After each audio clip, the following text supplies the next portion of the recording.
box. I highly recommend them. Oh. Okay, is that good? Okay. Let's see. Well, welcome to the club. It's an amazing club. The first meeting I came, I was like, I need to join this. And that was right after I had read Rich Dad Poor Dad, and that's another book I would highly recommend if you haven't. Talking about books, I'm actually, I teach English at WashU, that's my day job. I was an English professor's daughter, so I was like, oh, this seems like an okay gig. My parents were also into real estate. They had a couple of rentals when I was younger. So I kind of was lucky enough to like grow up, and sometimes they would rent out houses, you know, there would be an open house, so I'd go to that as a kid. So that's kind of how I got into real estate. But what I didn't actually realize was that there was a whole other world out there beyond just, oh, let's go to an open house and rent out a couple of these houses. My mom's an accountant, and she's an Asian mother, the stereotypical kind. I play two instruments. So she had told me to read Rich Dad Poor Dad probably 3 to 4 years before I actually did. That's how long it took me to listen to it, right? And so I finally did, and then I was like, wait a minute, there's other things to be learned. So I got on Google and I found this club, and I've been to some of the other clubs around town, and I'm not too much of an advertising into my speech, but everyone here is just so warm and friendly, and I was like, I'll do the newsletter since I have a writing background, so that kind of opened up my world to all kinds of things, meeting all kinds of amazing people, and really kind of like living and interacting with all the possibilities that I realized were out there to do with real estate after I had read Rich Dad Poor Dad. So I actually got started with rentals when my dad died. He got diagnosed with cancer, and 7 weeks later he was gone. This was a while ago, so you know, but I was just starting grad school. And I was, so like I said, I'm from Southern Indiana. My hometown is Evansville, if you've heard of it. And I was going to Indiana University, which is about a little over 2 hours away. So all of a sudden, oh, yeah, go Hoosiers, not that kind of Hoosier. We're very proud to be Hoosiers at Indiana University. I moved here, and they're like, you're a Hoosier? I'm like, darn straight I am. And so, whatever, okay. So someday we'll have a good basketball team, maybe in 2300, no. 2100, yeah, maybe, hopefully not 2300. I'll have to haunt Assembly Hall, but okay. So I was starting grad school in English, and all of a sudden I had 2 houses that I had to figure out what to deal with when I was going to be living 2 hours away. So I was like, oh, this is a little bit more complicated than going to an open house. Luckily, I had a long-term tenant in one, and then the guy who had been doing the yard maintenance, I was sort of friends with him because I somehow hired him. My dad got me started in the business before he passed away. And so he was like, well, honey, let me see what I can do. So he helped me like maintain those properties. And at the same time, it was still quite the adventure. So he managed, so I had 2 houses in my hometown that I was trying to deal with. And he managed one. That went fine. The other one, the long-term tenants are like, we're gonna move out. I'm like, fantastic. So they were kind enough because they knew what I had just been through. And so they said, well, we can meet people at the property to show it to them. If you just place an ad, we'll meet them because we know you're 2 hours away in Bloomington. And so I was like, oh, this will be great. So they rented to this lady, and I was like, oh, this should be okay. And then 2 months later, my old next door neighbor from that house called me up there, and they're like, Grace, do you know what's going on with that rental house you got here? And I'm like, no, I think it's okay. She's been paying the rent. And they're like, oh no. And so it turns out so this is where my talk is called The Good, the Bad, and the Ugly. This is probably, I don't know if it falls under bad or ugly, but they were afraid she was running a meth lab out of the basement of the house. And I was like, oh, a meth lab, how about that? So I got on the phone with my yard maintenance property manager. I was like, we might have a problem on the west side. He's like, okay. He's like, when are you gonna be in town next? So I called up the town, and I was like, I had a couple neighbors kind of give me a call, and they're a little concerned. Okay, so we go over there, And I go over there with my property manager, who had not, rented to the lady, and she wouldn't open the door.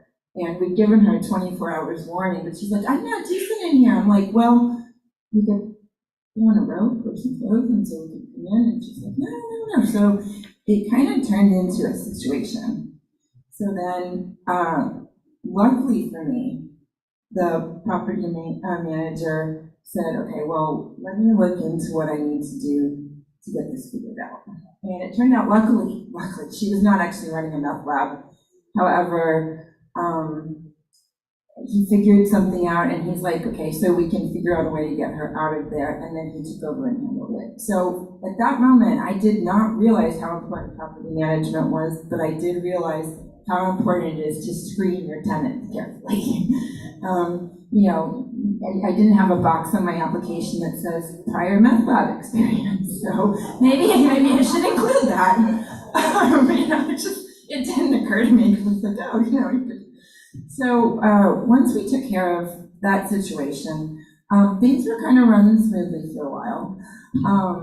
But then, so I'm still in grad school, which is not always the most fun thing. It can be, but parts of it are not, and it's a little bit intense. So I just was like, okay, it's fine. When I get a call from the property manager's wife, and she's like, honey, I have some bad news. And it turned out he had been diagnosed with cancer. So I was like, oh, great. So unfortunately, he went the same route as my dad. And so I was like, wow, okay, this is interesting. So I was like, okay. So she was like, I don't think I can continue this. And so I was like, okay, so I need to find another property manager. Little did I know how spoiled I had been in the first amazing gentleman that had helped me out. So I called around, I talked to some people, and I know this guy. He's like, yeah, I have like 100 properties that I manage with 100 doors with, apartments and things like that. I was like, this sounds okay. So, he would send me the rent checks. I checked out the rent checks. It was what he was charging. He sent me the contract. It all seemed pretty much on the up and up. And then, a couple of years later, I get a call from him, and he's like, well, that basement apartment, because I had one single family, and then I had another one that had a 3-bedroom upstairs, a studio in the basement, and then a 1-bedroom above the garage.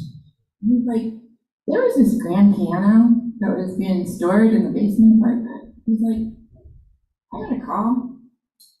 It's not there. And I was like, right? A grand piano? It's not like an upright. This is the long, it's like, a 7-foot piano. It's like it's heavy. You have to hire special people to move those things. You can't even just get like a regular movement. I was like, I'd actually just woken up from the nap and I got his voicemail, and I was like, I'm not usually speechless. I'm pretty good with language. I teach English, but I was like, it's not there. He was like, yeah, we got this tip from this lady. Like, she called me up and she was like, she's the ex-girlfriend of the guy I hired to clean out that basement apartment after someone moved out. And he's like, just clear out the trash. If there's something you want, take it.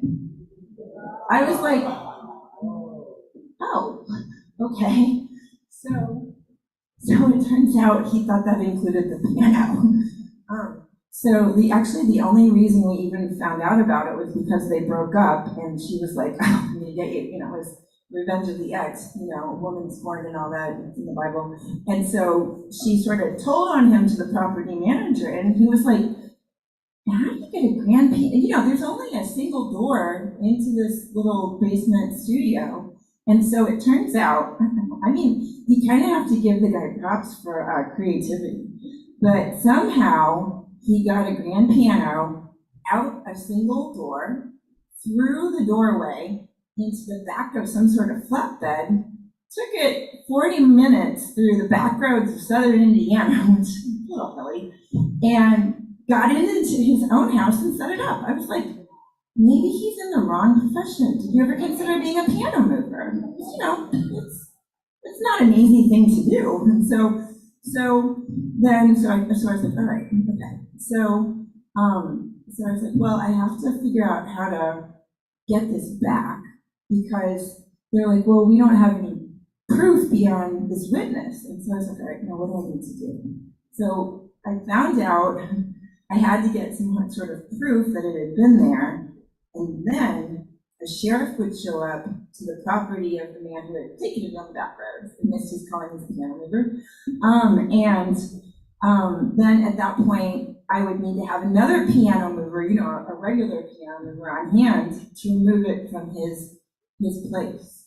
And so I was like, oh, this is going to be interesting. And I was like, luckily, one of my majors was creativity. So I was like educational psych. I was like, well, I need to get a little bit more innovative than even the non-piano mover. It should have been a piano mover. So I called some piano movers in my hometown. I was like, I got to get this piano out, but it's not your average situation. So on my third call, I met, he's like, oh, he's like, yeah, I can help you with that. And I was like, oh, you can.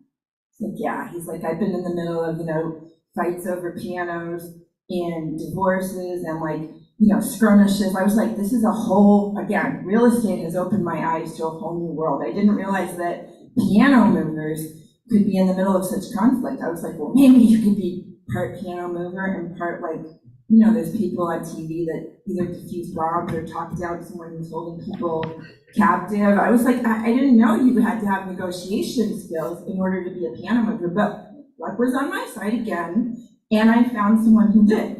So he was like, yeah, he's like, I've been in these situations. He's like, I gotcha. I was like, Southern Indiana, can't be. Yeah, that's Hoosier for you, right? So, I mean, I was like, so he's like, yeah, I'll go over there and I'll be packing when I do. I was like, so I was like, whatever works. I mean, I grew up 15 minutes from Kentucky, so I'm like, okay, it's fine. So then I talked to the sheriff, and we got all the paperwork squared away. He's like, okay. He's like, so I can't remember his name, but let's just call him Joe. He's like, Joe will meet me over there. So he's ready to take the piano into evidence. And so the sheriff showed, he's like, oh yeah, I'm familiar with this guy. He's been on our radar. And I'm like, what?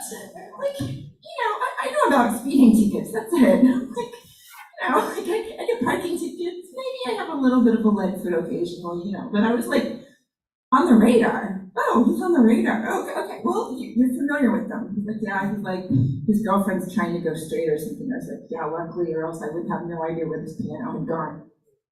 So the sheriff shows up with Joe, the pack and piano mover. And so somehow, you know, the sheriff is like, look, you know, we've talked before, and he's like, you know, and so somehow the negotiations went down. I'm sure it didn't hurt that Joe was packing, and he allowed Joe to move the piano out without any further rigmarole or whatever. And so the piano was recovered. Strangely enough. So these are just some of the, I don't even want to call that the bad or the ugly. It's like, it makes a great story. At the time, it was a little bit stressful, but I was like, well, I'm resourceful. And I was like, you know, what are some of the characteristics of a successful real estate investor, especially when you're dealing with maybe rentals, you know, unexpected rentals, but rentals. And so I was like, well, you know, it's good to be creative and resilient. It's good to be resourceful, and it's good to be open-minded. And so these are all some of the things that you can encounter. At the same time, you know, real estate had helped my parents with, you know, that check that came in monthly from the properties that they had. Real estate has helped me eat despite the adventures of it. And remember, my mom is an accountant and she's an Asian mother, so she made me learn how to do my own taxes. I like math, okay, but I was like, this isn't really English. You know, I was like, oh, debits, credits, what? But finally, after about 45 hours, she taught me, I mean, if she could make me play the violin and the piano and do it somewhat effectively, then I was like, all right, I can do it then. So, I mean, not other people's accounting, but my own accounting. So she taught me how to do my own taxes. And at that point, I was like, oh, look at all these benefits you can get from the rental income. This house is not only paying for itself, but the depreciation, I mean, you get money back on your taxes. And I was like, and then this was even before I read Rich Dad before that. So, you know, these are kind of the fundamentals of real estate investing. It's not necessarily for the faint of heart, or if you're just a good judge of character and you can hire a better property manager than I did, then, you know, that's very beneficial, right? Or if you can find a piano mover that packs and has got your back. I mean, but these things have fallen into my lap, and even though I've gone down a few rabbit holes that I was like, whoa. I've also heard other stories, and but it is like, I mean, as with anything, is this preferable to being, like, some people wouldn't want a 9-to-5 job, and this could be their full-time gig. Is it better to deal with a possible meth lab, which I wouldn't have even gotten into that if I had screened my tenant more carefully, but is that more better, relationship, but is that better than dealing with, like, one of my friends just started a new job actually at WashU, and she has a coworker, and sometimes they get along, and sometimes she like sends me just a bunch of emojis and text. I'm like, she's super frustrated with that coworker. She doesn't even have to use words. So it's like, do the freedoms outweigh the adventures? And once you learn, what do you get out of the lessons that you learn? Meth lab experience. Should you put that on your rental application?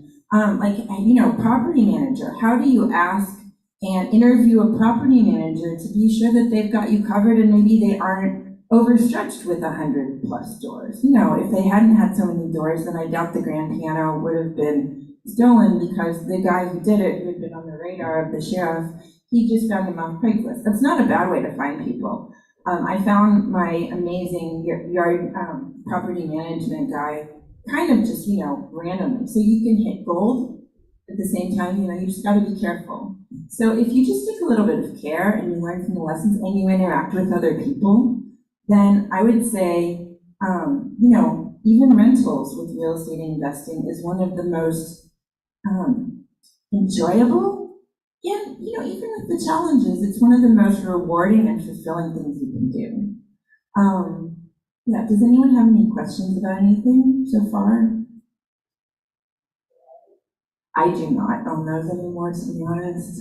Yeah, it was kind of a little bit too much with the last draw. Like, I was like, at one point the tenant found out my name and he was sending me Facebook Messenger messages about finding God, and I was like, well, I didn't respond, but I put him in my prayers, and I was like, well, I wish you well. It wasn't the guy who took the grand piano, it was just another tenant who, I think he found meth and God at the same time. So, I don't still have those rentals. I have one rental remaining, but it's pretty, I have a friend who runs his own rental business and he manages it, so, yeah.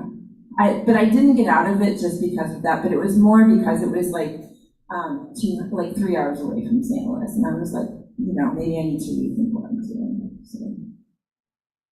Well, you almost just answered my question. I was going to ask you, what type of real estate investor are you? So you said you have just the one. Are you a buy and hold, or what type of investor are you? That's a great question. I'm kind of buy and hold, but I've actually switched. Our very own John Lee, who is not here tonight, but he has a book that's on Amazon, and I think it's called Creating Wealth One Small Deal at a Time or something. And I consider him a friend. He's a fantastic person, and so he has an approach where you buy camping lots or just property, and there's usually not a house on it. I know he tells a story where one time he bought property and he kept getting a water bill. He was like, water bill. He didn't realize there was a house on the property he had bought. Come to find out there was a house.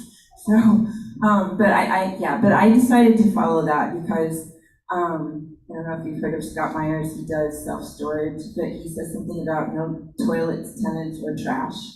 And so what I do is I buy lots at a low price, and then I sell them through owner financing. So instead of having a tenant, it's kind of a buy and hold strategy, but it doesn't involve the call, oh, the water heater just went out, the dishwasher just went out. And certainly, I haven't had any problems with enough labs. So, yeah. Any other questions? Get your mic up there. Good evening, everyone. My name is Robert. I have a question. We own a couple of properties. They're not up because we're thinking about doing the rental thing, and I'm listening to what you're saying. Now, I'm a contractor. I've been doing this 21 years, so I rehab basements. We're skeptical because, I go in and I do rental properties, and I see the horror that is left sometimes. And my wife and I, we're like, do we want to rent or do we just want to fix them and sell them? Because I buy the properties in the city, so I'm a city guy. I work all over from St. Louis City, South County, all the way out to Darden Prairie. Because I lived out in Green Haven at one point in time and got built up some of the area out there. But, you know, we're trying to just get advice on what to do. You know, so what's with the property that we have? Do we rent it? Do we just rehab it, sell it? You know, that's what we have. No, that's fantastic. And it's, I mean, going into it with your eyes open rather than just kind of jumping into the deep end. You know, at the pool, I like to jump into the deep end and I know how to swim. I jumped in without fully knowing how to swim. So I would say rentals can be completely fulfilling. I would, you know, it sounds like you already have a background in, you know, property management. So one of the key things would be tenant screening. You know, like, and don't be afraid to get the best tenant, especially, I mean, nowadays, you know, people can't find stuff to rent. So tenant screening, and then managing it, you know, if you have like, definitely like look at your lease and have it airtight, especially in terms of what steps you can take in order to mitigate things like that. Does that kind of make sense? Yeah, and another strategy you could do, which is akin to rentals, is kind of like what I'm doing with the lots, but you do it with houses instead. So there's a lot of people who, for various reasons, not excluding student loans, can't qualify for a traditional mortgage, even the FHA with the 3% down or whatever it is. So what they do, there's like programs, but you know, it's not difficult. You do lease option. I'm getting the vocabulary wrong, but it's like lease options or seller financing in the house. And so what you do is you actually can ask for a down payment that's non-refundable. An option fee, thank you. See, this is why this. Non-refundable. No, yeah, David Randolph is totally the person, he's you know, but you can see how great this group is because I'm like, what? And they know, you know, so, okay, so a non-refundable option deposit, and then you get to keep that. And then the great thing about that is they pay a mortgage, and their concern is usually with what's the payment per month. And you set it up, again, make sure your legal agreements are airtight. And then you're not responsible for the water heater going out. They are, because they're owning the house. So like with the lots, I mean, not that there's much maintenance with the lot, that's the nice thing about it. However, you know, I just sell the lot, I set up the contract and under financing, this much down, this much per month, the money just comes in. And then usually with lots, they do end up buying it. However, with houses, I think it's 80% of the time they don't. Is that right? Yeah. So, yeah. So like someone will be in there. I mean, I haven't done this strategy, but if and when I go back to rentals, this is definitely what I will do. You know, say someone's in there for 3 years and then they're like, oh, we got transferred to Phoenix. Then you're like, oh, I'm so sorry to lose you from the St. Louis area. And then again, you screen carefully, and then you do the non-refundable option deposit again and sell that house again. Because the chances of someone actually cashing out are right 20%. So that's actually the course I would recommend if I, you know, just off, yeah. Are there any other questions?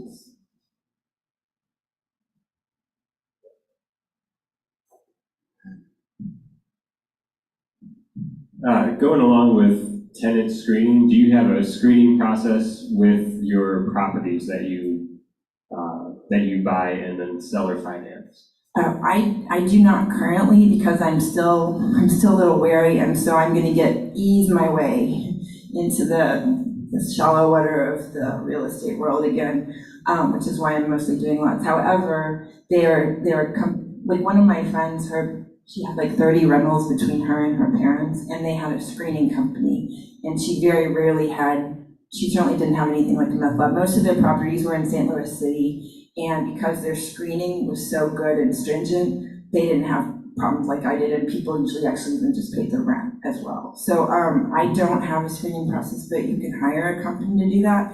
And I think you could totally do it on your own. There also is a little bit of wisdom in going to the experts because they know.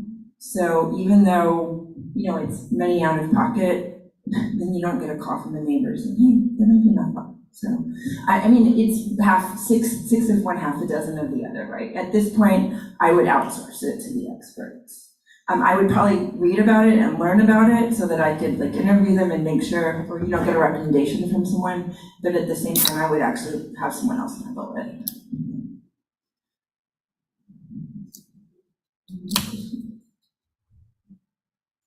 Any other questions? I'm going to talk a little bit more about the lots as well, if anyone is interested. Okay, yeah. So with the lots, like, you know, if someone doesn't pay the taxes, eventually it ends up on the first round of the auction. Sometimes, is everyone familiar with that process? Okay. So, well, like, okay, so if somebody, say there's a lot sitting there, and I'm just going to make this up, right? And then the person who owns the lot, like, passes away, and either they don't have an heir or the heir lives in California and isn't, whatever. So the taxes don't get paid on that lot.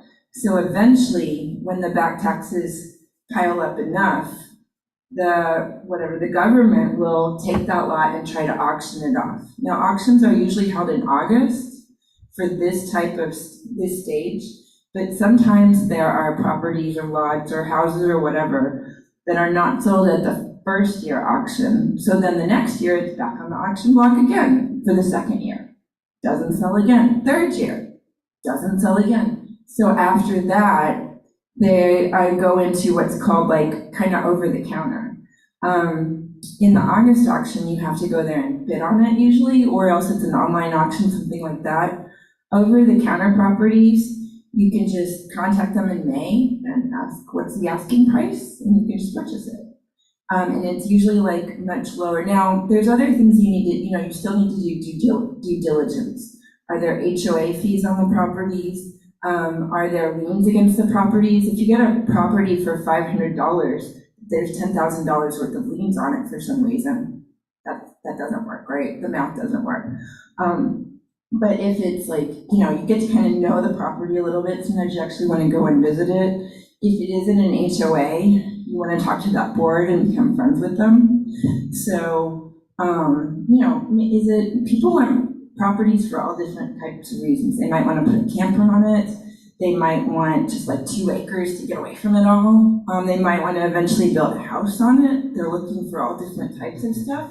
Some people want to just kind of go off the grid. And so I was lucky enough to be mentored by John Lee a little bit, and then I read the book and talked to some people. And so I bought some lots in one community, which is near Lake of the Ozarks. And so when I did that, the person in the collector's office in the county was like, oh, you might want to call the property manager of this community. So I did, and I was like, oh, she's like, we think we really need to meet you. And I was like, okay, you know, to prove I'm not like, I'm trying to pull something over their eyes or something. So I drove 3 hours to attend a board meeting. I met the property manager, I attended the board, I met some of the people I drove. I'd already gone there to drive around to look at the lots before I bought them. But at the same time, so I had all this set up, but now I'm actually friends with the property manager, you know. I know the people in the community, I'm pretty aware of the bylaws and things like that. So really, if you just like post an ad on social media or Craigslist or something like that, it depends, but if you put the ad together right, you know, you might get a lot of tire kickers, but eventually you'll get people who are looking for a lot and they're serious. And then you can set it, you know, you can buy a piece of land for $500 and sell it for $3,500. That's quite the turnaround with not so much overhead. It's interesting because it's not just people that are looking for like a weekend thing. I've actually had people contact me. I'm living in my car. Can I buy a lot? And I'm like, you know, or like I'm moving from Texas and I need to put my camper on this lot. Can I do it? And it could depend, you know, or do you have a property that's not in an HOA because I want to be away from people? Or do they accept chickens? It's like chickens. I mean, chickens are really cute, but I was like, chickens, so you have to find out, can you have 7 ducks? Will you accept chickens? What is the